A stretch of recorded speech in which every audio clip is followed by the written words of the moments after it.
everyone, and welcome to YarnGasm. I'm Kristen, and this is episode 129. If you are a returning viewer, welcome back. And if you are a new viewer, welcome to the show. I hope you enjoy. This is a knitting, spinning, and hand dyeing podcast. And yeah, it's December 31st, 2014. It's New Year's Eve. Last time I recorded, it was Christmas Eve, so those of you who celebrated, I hope you had a wonderful, awesome, Merry Christmas. And yeah, Dennis and I, we played it low-key. We just went up to my parents' place, ate lots of food, drank wine, watched the Outlander U-Log, played Cards Against Humanity, which was probably not the best idea, but we still had a good time. Nevertheless, my parents found it very interesting. You know, but anyway, Dennis got me some awesome stocking stuffers. Let me show them to you, because I have them right here, because they're pretty freaking awesome. Because apparently now I am officially a cat lady. I've crossed over to the cat lady side, but I still have one cat, so I'm not totally turned yet, if you want to call it that. But yeah, he got me this notebook, which is awesome. I think I'm going to use this to write down all my dyeing formulas and stuff like that. But just cats in a cone, ice cream cone. Sup? Yeah. I say that a lot. Sup? And then this one, I have not opened it yet, but it is going to, you guys are going to freak. Cats in sweaters! Oh my gosh, how awesome is that? It's a calendar. Yeah, I am smitten with this. This is hilarious. I literally squeed when I opened it up. I was like, Dennis knows me all too well. Cats in sweaters. You cannot go wrong. I'm just going to have to knit Bella a sweater now. And she's sitting over there on the windowsill in case you didn't notice. Because as I mentioned last week, we are moving. So we had to move a bunch of stuff in storage. And so as you might notice, my Poang chair isn't there anymore, which has been her favorite place to hang out. And once she saw that that was going into storage, we took that green blanket that was sitting on top of it and put it aside. She was like, oh my gosh, what is happening? And she just plopped herself down on it. And me and Dennis were looking at her, we're like, we can't put that in storage. We just can't, because she loves it. So he put it on the windowsill, and that's been her spot pretty much all the time since we put the chair in storage, which is adorable. The cat has a security blanket, which... yeah, I don't know what to make of that. Oh, goodness. So, but yeah, other update, housekeeping notes, I think, I am working with my DSLR this week again, only because, well, you know, I want to up the game a little bit with the video quality, naturally, and as you know, generally when I record, there are a lot of jump cuts, because every time, and when I record with my webcam, there are a lot of jump cuts, because, as you know, when a plane flies over my building, it causes my webcam to crash, and I have to stop and start again dozens of times while I'm recording, and it's really annoying, and I know it's annoying to you guys when I have to start and stop, and there are all these cuts in the edit. So if it means there's a little bit of autofocus, if the quality's better and I don't have to keep starting and stopping and save my sanity, I'm going to go with the DSLR. So I apologize if there's any autofocus or I'm making you seasick. I'm going to try my best not to move around too much. And I also got a new microphone, because the last one that I was using to record with my DSLR, there was just so much hiss, and I read reviews on it and it was horrible. They're like, there's a lot of hiss to it, blah, blah, blah. So I purchased a new one, and hopefully the audio should be better. I got a lot of good reviews on Amazon, and yeah, so fingers crossed. Yeah, what else? Oh, and I'm wearing my Mary Ink. I treated myself to this dress by Mary Ink. I got it on Etsy, and she does all these awesome, really cool kind of like screen printed, t-shirts and dresses. I actually bought the tank top version of this, but it got lost when we were traveling, so I saw that she had a dress version of it. It's like, I don't know if I can stand it, but how adorable is that? Isn't that adorable? Like llamas. Yeah, I couldn't resist. I need a llama dress.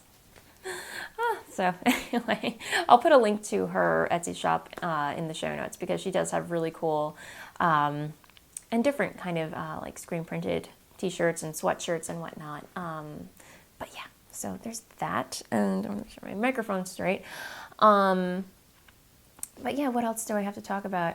Yeah, I want to talk about, like, this year as a whole. I'll save the whole thing for Blather, but it's been a crazy year. I want to say, like, the highlight of my year has been quitting my day job and taking Voolenvine yarns full time. I mean, that was the big one. And what's crazy is it happened so quickly. I remember I started selling yarn February of this year. So that the 1 year anniversary mark is coming up, which, oh my gosh, where did the time go? So it's just been a year of a big transition for me, a good one. And I have to say the best part about it is I'm in a better place. I am not coming home stressed out. I love what I do. And it's just been like a total 180 for me. And I'll get more into it at the end of the episode. I feel like I'm just going to go on a little bit too much about it for an intro. But anyway, yeah, it's just been awesome. Just awesomely awesome. There have been ups and downs this year, but overall, I'd say this year has been one of my best. So as crazy as it's been. But yeah, it's the end of the year, and I was watching, if I can describe it, I was watching Lisa from the Fiber Nymph podcast, who's also a hand dyer.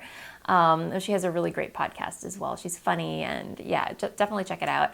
But her last episode, her holiday episode, she was talking about how she is just out of brain power after all, like, the holiday dyeing and stuff like that. And, I'm in the same boat. My brain is just, even though I took a couple of days off for Christmas, the holidays have just worn me down, because this whole week I've been catching up with holiday orders, fulfilling shipping. I am left with, I'm just kind of fried, and I could actually use a couple more days for myself. So I may do that, especially because it's New Year's Eve. Dennis is going to be home. I'm not going to be able to get any work done. So I'm actually debating whether or not I want to do a shop update this Friday as I scheduled, or just hold off until Monday.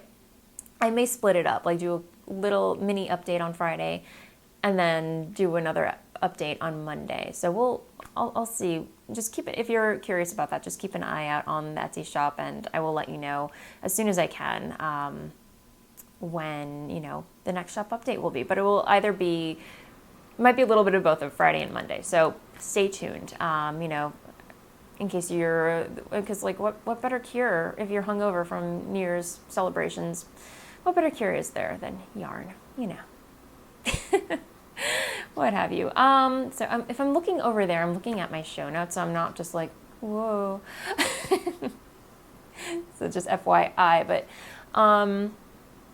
so, okay, I think I'm all done with housekeeping notes, intro stuff. So let's move on to what's off the needles, because I do have stuff that's off the needles, you guys. So as you know, I was trying to get Dennis's sweater done in time for Christmas. It didn't happen. It did not happen, even though I was plugging and plowing away. Plowing away? I don't know. I was trying to put a major dent in it and get it done by Christmas. It did not happen. So I wanted him to have something hand knit by me for Christmas, or, a couple days after. So I knit him a hat. And as I mentioned, I was watching Lisa from the Fiber Nymph, her yarn company is called Fiber Nymph Yarns, and her podcast is called 90% Knitting. So I was watching her podcast, 90% Knitting, and she was knitting a bunch of windshift hats by Stephen West, which is a hat pattern, as I mentioned. So I was like, ooh, Dennis would love that. I don't know, he's very into like structural, because he's an architect, he's very into structure and interesting designs, and I figured this is right up his alley. So I knit him one, and it's done. I finished it in, I would say less than all put together. I pretty much finished it within 2 days. Within 2 days, it was done, because I had other things to do. But this was a super quick knit, and the yarn, if you can't guess, is Dirty on Purpose is the colorway on my Deco base, which is 100% superwash merino. I wasn't even sure if he was going to leave it home today, but I was pleasantly surprised that he did. Because he's been wearing it a lot, and he's been, I've been saying actually a lot, I'll try not to, but he's been wearing this hat and the hat that I knit from him out of my hand spun on and off. So he's been alternating, which I really like. I like that he's getting a lot of wear out of the stuff that I'm knitting for him. But yeah, this is Windshift, as I mentioned. And it used like less than half. He used less than half of an entire skein, which is 218 yards about, I want to say. So it maybe used about 100, a little bit more than 100 yards. And I don't know if you can see it. Let's get a better idea. But yeah, it has like this ribbing and then kind of like a slanted ribbing with kind of like a pinwheel at the top. So, but yeah, really super quick knit. I added maybe about an inch more to the top because the pattern actually is, again, maybe I have to watch Love Actually. I don't know.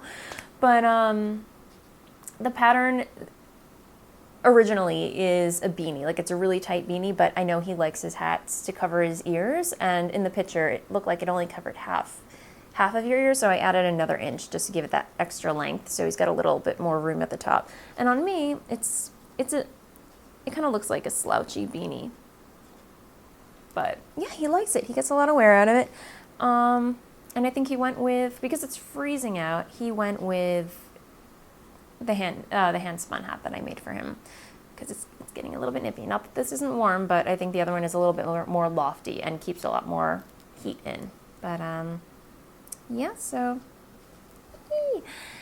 I love quick knits like that. It's, you know, I've been dying to get something off the needles that has not been that's not socks. I love knitting socks. They're great autopilot knitting, but I need a break from them. I don't know. They're great go-to patterns, but I mean, I kind of want to knit something else.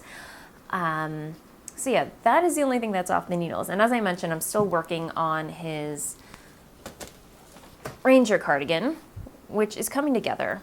I'm on the raglan decreases. There were a bunch of short rows involved before I could get to the raglan decreases. If you can see that. Yeah. So it needs to be blocked. It looks a little wonky right now, but it's a monster. It's a heavy, heavy monster that I've been carrying around the apartment with me, wherever I find myself knitting on it. But yeah, the pattern is Ranger by Jared Flood. Yarn is Malabrigo Rios in the Cocoa colorway. So yeah, it'll be done. After knitting away on it, I kind of need a little break. So I've been doing a little bit of selfish knitting. As I mentioned last week, I cast on a new pair of socks, like you do, out of Sleep Season's Gauge colorway. Let me see if I can get this to focus. This out of the way. But yeah, this is the yarn that I purchased at Gauge Intention at their launch party. And it's so squishy and soft. It's 100% superwash merino plus nylon, I believe. And yeah, it's just a simple vanilla sock pattern. And my hair is knit into there. Kristen. And here's my little painted tiger stitch marker.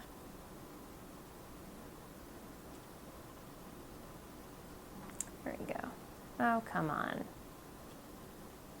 I'm trying to see how much I can get this to focus. But yeah, there's my little painted tiger that Kim got me. So yeah, I've just been plugging away on this, and oh, as I wanted to mention, Gauge Intention. I have some awesome news to share with you guys about them. As I mentioned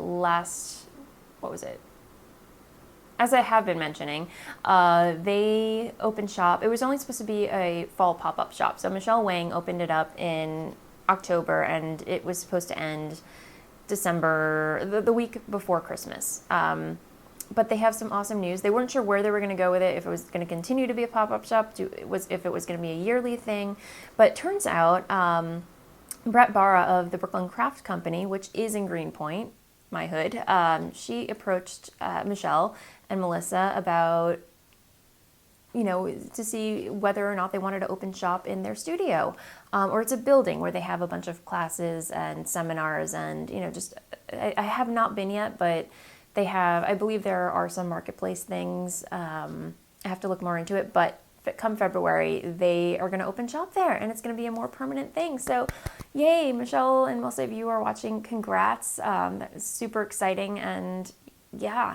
The only thing I'm going to be bummed about is when I move, I'm going to be in Brooklyn, but I'm probably not going to be in Greenpoint anymore, which really saddens me. Because the kind of, space and layout we need and where it's going to be more affordable, so to speak, is not in Greenpoint. So, but yeah, me and Dennis will be back, on a regular basis because we love this hood so much, especially now that Gauge Intention is going to be at Brooklyn Craft Company. So I will post a link to more information about that in the show notes, so definitely check that out. What else? Oh, and as I mentioned last week, Molly from A Homespun House, her podcast and her shop, and there goes the cat,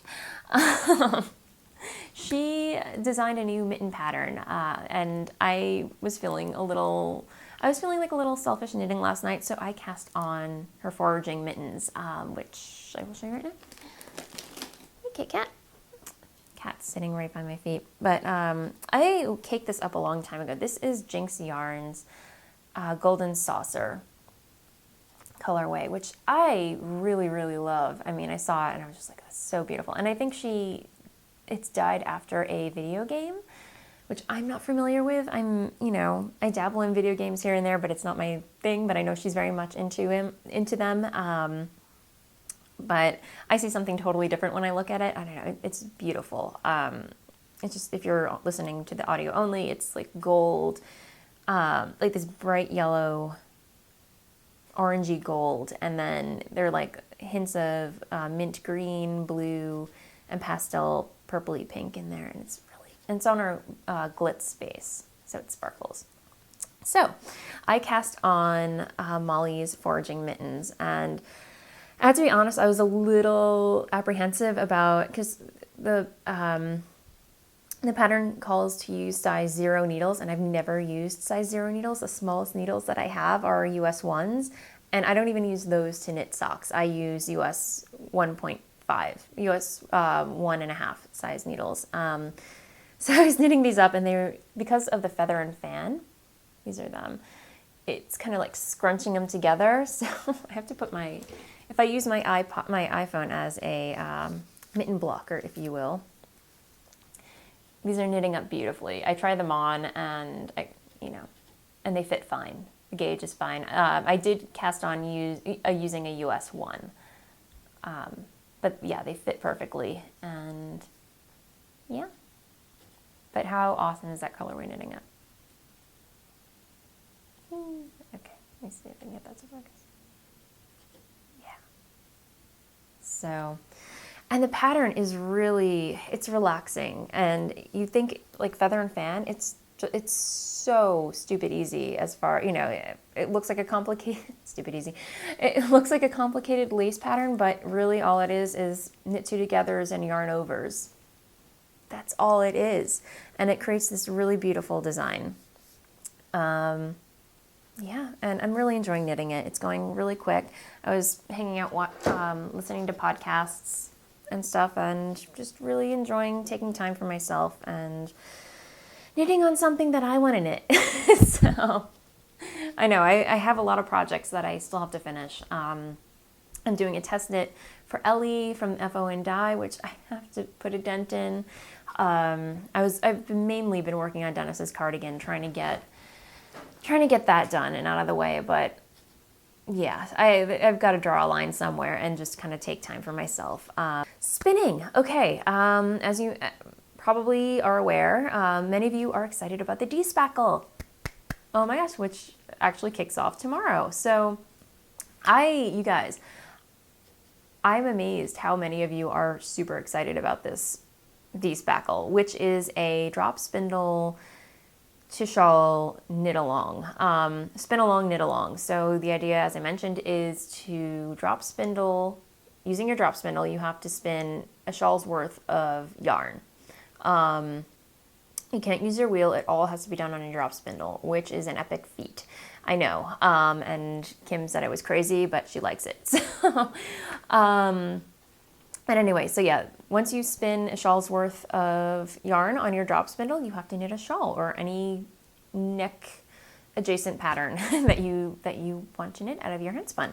So it's going to be a 4-month despackle. So it kicks off tomorrow and it's going to go all the way through April. So you have 4 months to spin, ply, and knit. And in the whole time leading up to this, you were supposed to, or you could totally just go for it, wing it, like I do sometimes. Choose your pattern. It can be any pattern that you want. That, as I mentioned, is a shawl, scarf, cowl, anything that goes around your neck. Choose your fiber that you're going to be comfortable spinning with, and choose your spindle and warm up your spindle. Get comfortable because it's going to be your friend for the next 4 months or 2 months, however long it takes you to spin, right? Someone also asked if they can just knit with the singles they spin. And yes, you can totally knit with this, the singles you spin. And the other loophole is that you can ply using your wheel. So hopefully that, kind of makes everybody a little bit happy and a little rest assured and stuff like that. Yeah, I want to share with you the fiber and the spindle that I'm going to be using. So I wanted to, as I mentioned, I wanted to pick fiber that was going to hold my attention, that was going to keep, excite me and keep me going. Because if I'm going to be using the same fiber for, on my spindle, it's going to take me a while. So I want to make sure that, okay, my microphone's fine. I want to make sure that I'm not going to get bored. So if I were to be spinning with a solid color, forget about it. I would check out. So who did I go to? I went to Loop. And if you're not familiar with Loop, I showed you. I got a bat from them, a bat from Steph Gorin from Rhinebeck, which is beautiful. But again, it's very solid, and I wanted to get something a little bit more stripey. So I caught an update from her. This is so me, guys. You're gonna laugh. This is, I'll just show the crinkling. How beautiful is that? It's called Violets, and it has this light dusty pink on the inside, and it goes to a darker dusty rose color. And yes, there's mauve, and then a dark purple, and then this really fun bright purple on the outside. And there's stellene in there, yeah. So the color's called Violets. It's 5.3 ounces, and there's merino, nylon, and Angelina in here. So I did the math in Ravelry, and I want to explain it to you guys because I'm going to be Navajo plying this. I'm going to be, as I mentioned, ply on the fly, and I did a demonstration on the podcast last week. If you're curious, you can just watch that episode. It's not great, but there are other tutorials online where you can learn how to ply on the fly, and that cuts down your yardage significantly if you are going to just 2-ply or knit with a single, or 2-ply, or 3-ply.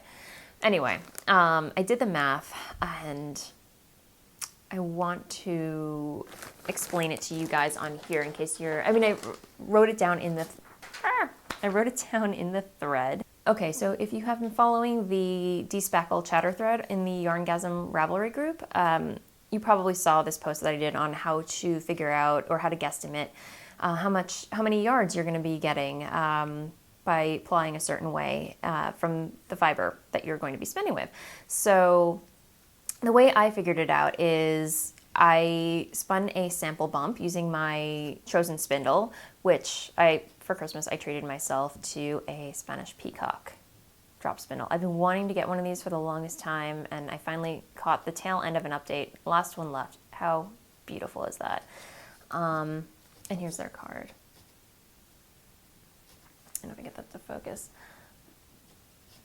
There you go. Spanish. There you go. And It's 26 grams, and it's holly and walnut. So it's really beautiful. So I spun a bunch of singles. I spun this single, a bunch of singles. I spun a bump of fiber, like a 5 gram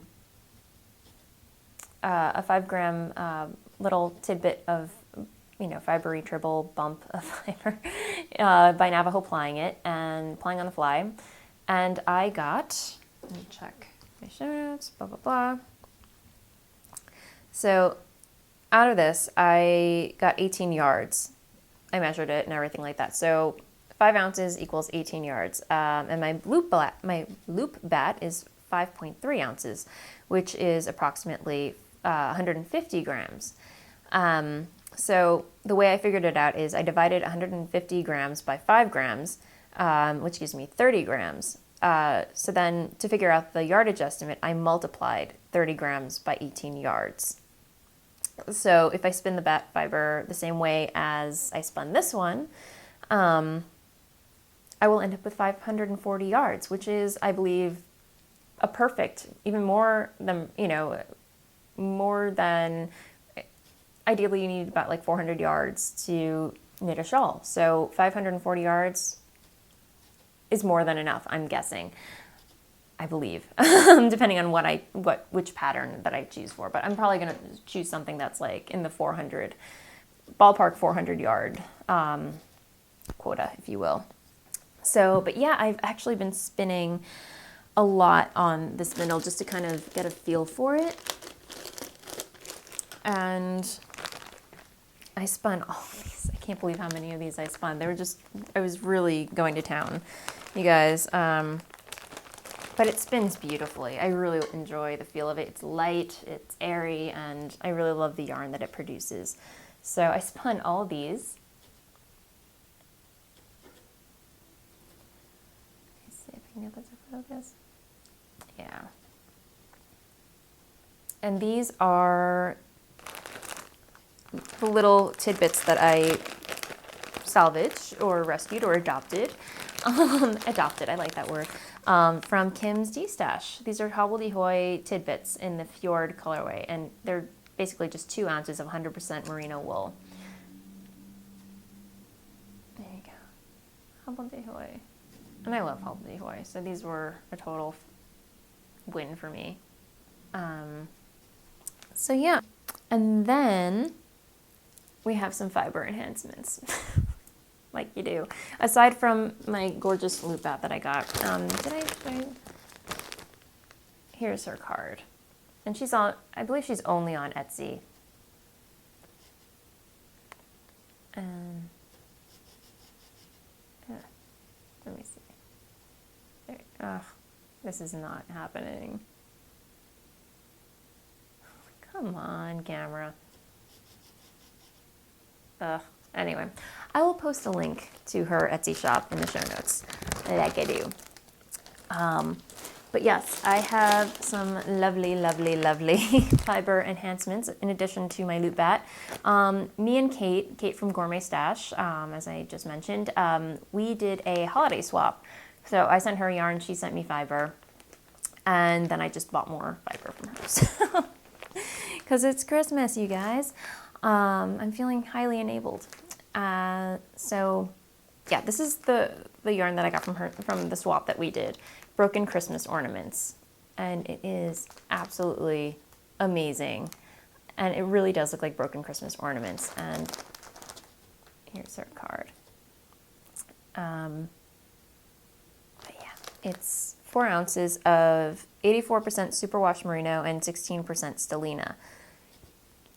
And then, I love this. And then I had to get this because why not? This is her bourbon barrel cake colorway. And it really does look yummy enough to eat. So awesome. I almost want to spin those two together. I don't know, but no, I don't know. I kind of want to, we'll see. It's really pretty. So, yum. Anyway, yes. Anyway. I really have to put a cap on it. I really, really do. But it was Christmas, so I think the mantra that I've been just repeating to myself in my head for the holidays has been treat yourself. So clearly I have been, and I have to just stop it, Kristen. So other than that, yeah. Wow, my nose is itching now because I've been touching fiber. Okay, so now I think it's time to move on to Because You Asked. And I didn't do Because You Asked last week because I just didn't have enough time, so let's do it this week. So I pulled a question from the Because You Asked thread, and Jill Seville asks, "Hey Kristen, I absolutely love watching your podcast and have thoroughly enjoyed the Voolenvine yarn that I've purchased." Aw, thanks.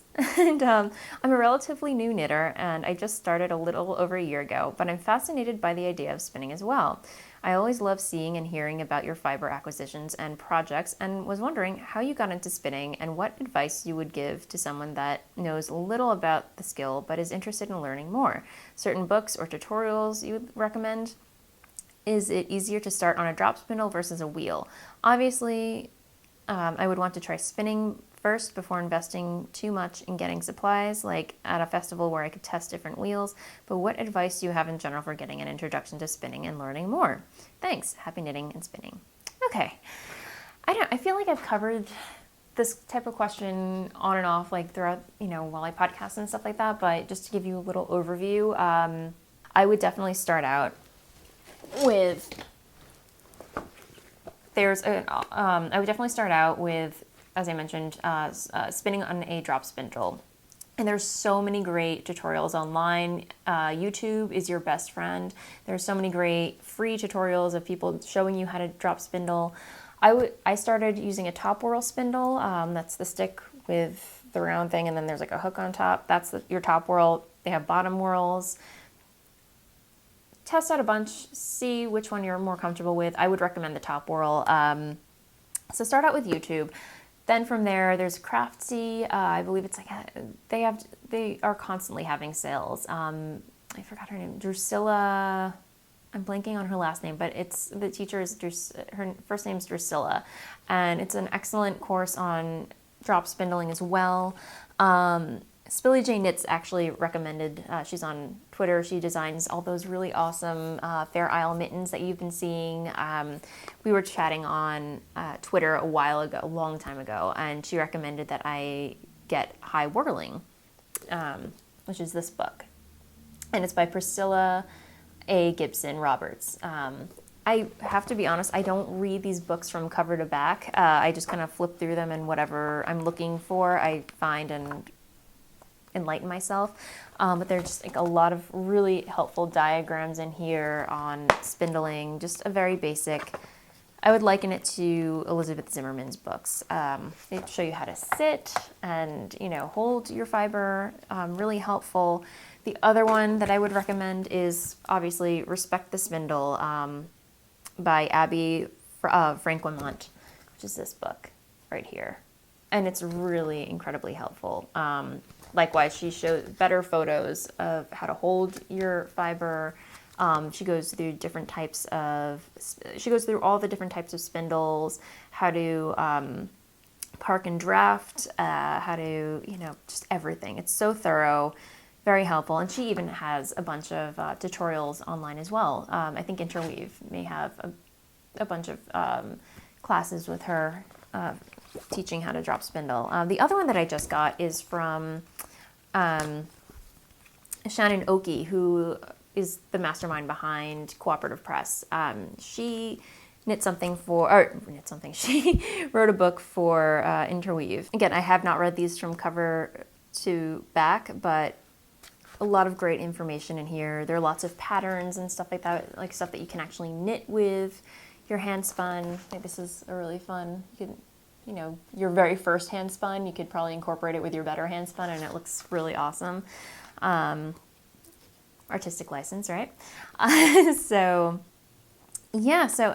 That's my recommendation. But yes, bottom line, I would definitely start with a top whirl drop spindle, something lightweight that won't weigh you down. You have more control over your drafting.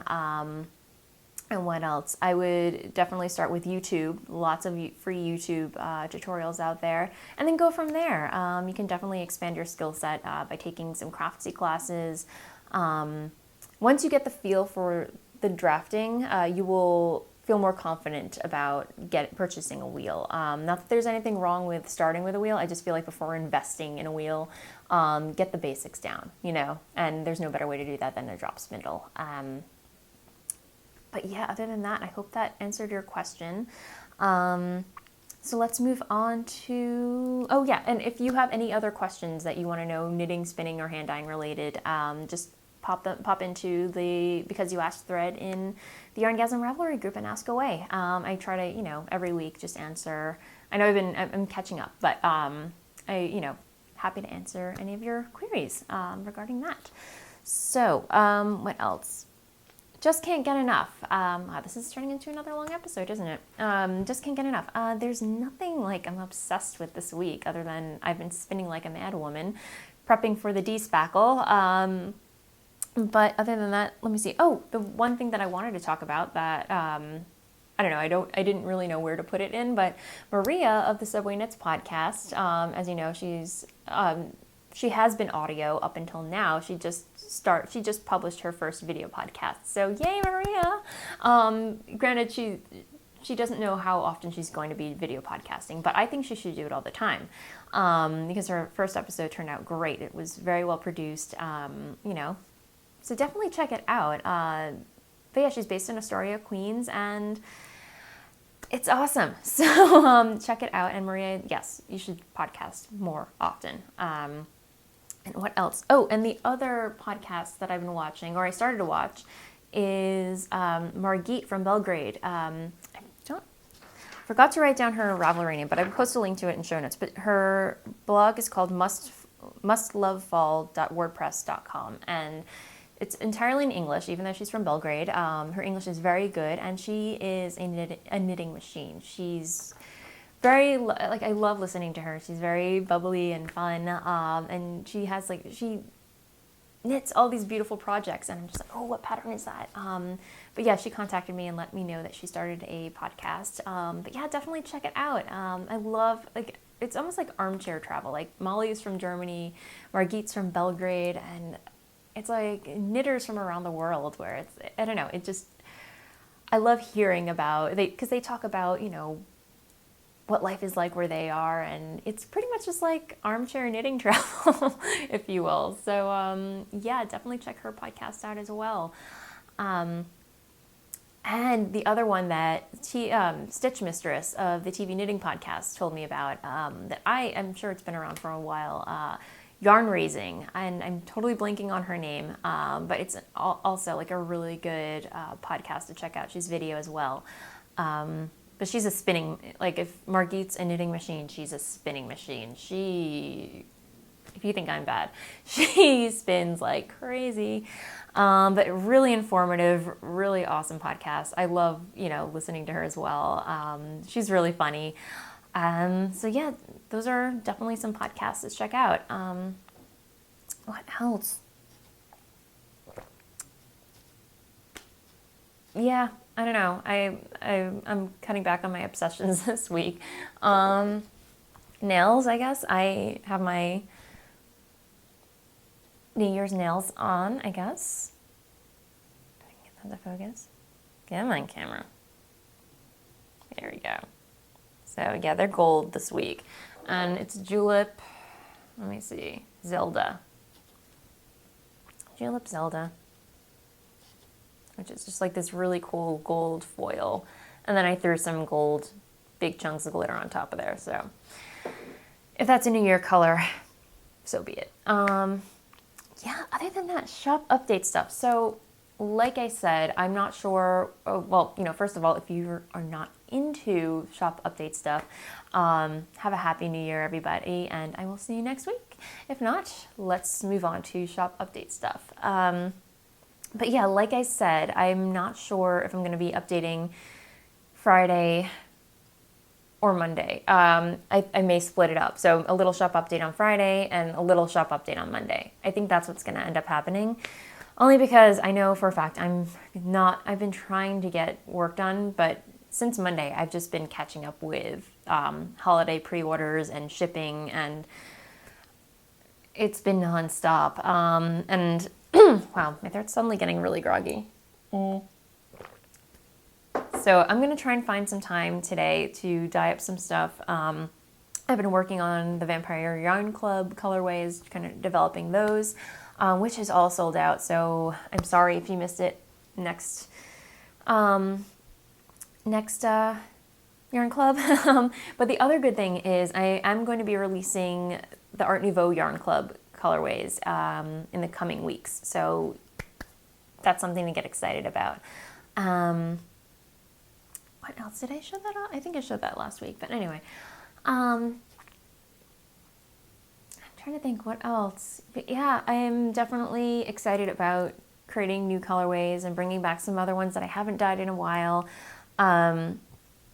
If there's a colorway that you haven't seen in a while, email me. I will see if I can, if I have time to bring that back. I know some of you have emailed me about specific colorways, and I will get to them. I apologize for the delay, but yeah, it's been a crazy holiday season, but in a good way, like I said.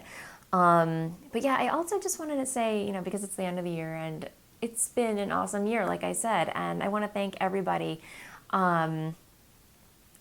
just for an awesome year, because if you guys didn't like my yarn, I wouldn't be doing this. I wouldn't have gone full time. And thank you for being so amazing and rooting me on and, congratulating me. And really, guys, I really appreciate it. Yeah. So it's been awesome. So I have no words. I don't. Just thank you. Thank you, thank you, thank you. And here's to another year of more yarn dyeing and fun, and hopefully an awesome yarn studio or something. It won't be a yarn studio. It'll be another kitchen, but hopefully a little bit more space for me to spread out. And if I'm lucky, I might have a basement with a sink and my own kind of lair to dye things. I don't know. We'll see. We'll see how it pans out. But I'm excited to be moving. I think I've come to the end of the show. So that said, I hope everyone has a wonderful, safe, happy, healthy new year, and I will see you in the new year. Until then, happy knitting, spinning, dyeing, yarning, whatever it is you like to do. And I'll see you next time. Bye.